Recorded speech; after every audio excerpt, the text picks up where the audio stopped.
तर hi hello good morning. तर घरात बसून खूप बोर होत होतं. तर बोर झालेल्या दीदीला बघून तू मला आज त्यांच्या फार्म हाऊसवर घेऊन जाणार होता. त्यालासुद्धा आज सुट्टी होती. तर आजचा उद्देश एवढाच होता का मम्मीची चप्पल चोरून आणलेली न तोडता घरी घेऊन जाणे. आणि मग आम्ही आमच्या गावच्या पायवाट्याने निघालो होतो. तर सोबत काकीला पण घेतलं होतं. आणि ये देखो क्या हो गया.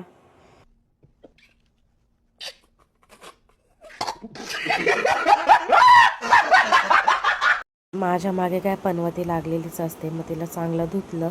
नंतर मम्मी घरी जाऊन मला धुणार होती. आणि मग ह्यांना दोघांना फॉलो करत खड्ड्यांना हाय बाय करत आम्ही पोचलो आमच्या डेस्टिनेशनवर.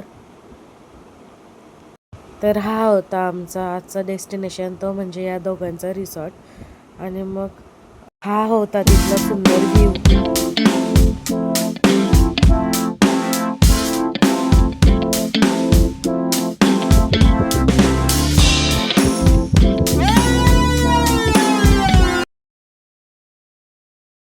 त्या दोन चिलीपिलीनं झालं होतं का कधी मला स्विमिंग पूलमधले स्टंट दाखवतात. तर त्या दोघांनी स्विमिंग पूलमध्ये मारली उडी. त्या काकीला पोहता नव्हतं येत तरी त्याने दिलं त्याच्या मम्मीला ढकलून आणि तिला शिकवत होता कसं पोहायचं ते. ती त्याला फॉलो करत होती. त्यांच्यामुळे माझा आजचा दिवस खूप छान गेला. खूप एन्जॉय केलं. व्हिडिओ आवडल्यास लाईक करा. Bye bye.